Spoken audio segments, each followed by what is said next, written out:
if you could talk to the president, what are the questions that the press corps wants answered? What are those outlying questions that we still need addressed from the White House? The main questions are, what are his objectives here, right? Especially in the next few days. We did hear from the president by Twitter yesterday, or X, announcing the death of the Ayatollah. And in that post was the clearest indication yet on the timeline of this campaign, which is another question we really want to get to. And that said, he expects this operation to continue at least for days. He said that the heavy and pinpoint bombing would continue uninterrupted throughout the week, or as long as necessary. So, those are, certainly the main questions. We want to pin the president down on this. We did not hear from him yesterday or see him yesterday, as you mentioned. We will be traveling back with him this afternoon. There was a background briefing call with senior administration officials.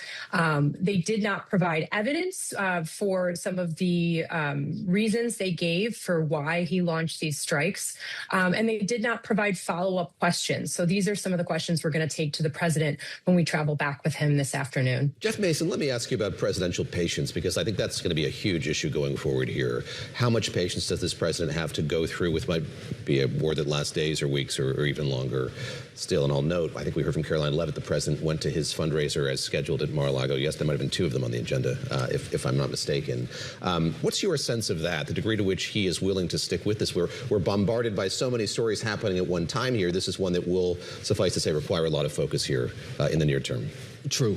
I think that he was certainly advised about what length of an operation would potentially be coming if he pulled the trigger, which he obviously did.